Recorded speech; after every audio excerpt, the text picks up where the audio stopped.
For 8 years, Chinedu lived in America. New York changed his accent, changed his dressing, changed his dreams. But it did not change his heart. Because every December, when snow covered the streets, his mind always traveled home. To the red earth of Enugu. To the hills. To the quiet village of Amokwe. And to the promise he made to his late father. Never forget where you come from. In America, Chinedu met Emily. Blonde hair. Soft smile. Kind heart. She wasn't just beautiful, she was gentle. The kind of woman who listened when he talked about his village. The kind who learned how to say no just to surprise him. They fell in love deeply. Not social media love. Not show-off love. Real love. After 3 years together, Chinedu said, "I want you to meet my people."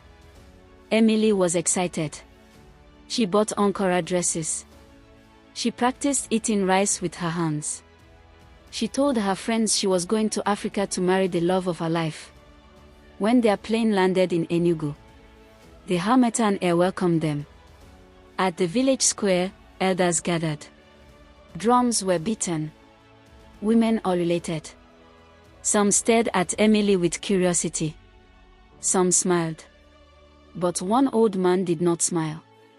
His name was Chief Okafor, the oldest man in the village, the custodian of traditions. When Emily stepped on the village soil, the wind changed. Suddenly, the sky darkened. A strange silence fell. The chief's walking stick dropped. He looked at Chinedu and whispered, "You have brought her." Chinedu laughed nervously. "Yes, chief. This is the woman I love." The old man's eyes filled with fear. "That girl, her spirit does not walk alone." Everyone froze. That night, dogs howled without stopping. Emily woke up screaming. She said she saw a woman standing by the window. Tall. Covered in white chalk. Eyes black like burnt coal. Chinedu thought it was jet lag. But the next morning, something terrible happened. The sacred Iroko tree in the center of the village, a tree that had stood for over 200 years, split into two. No storm. No wind. It just cracked.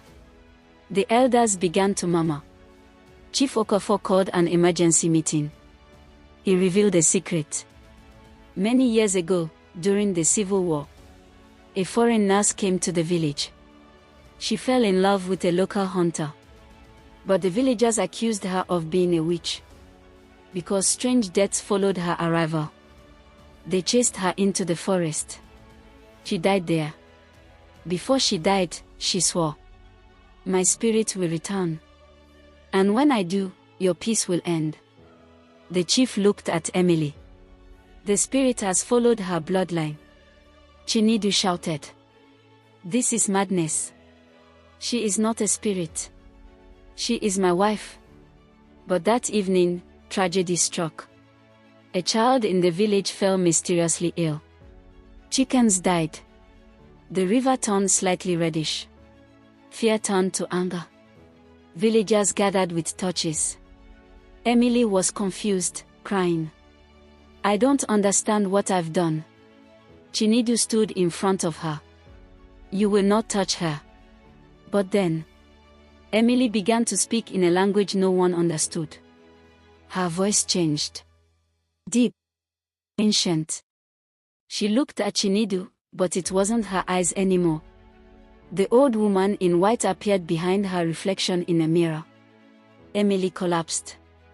When she woke up, she was normal again. But the damage was done. The villagers demanded she must leave before sunrise, or the land would demand blood. Chinedu faced the hardest choice of his life. Love, or his people. He chose love. That same night, they packed quietly. As they drove out of the village, Emily held his hand. "I'm sorry," she whispered. But when they reached the old forest road, the car stopped. Engine dead. No network. Mist covered the road. From the bush, figures emerged. Not villagers.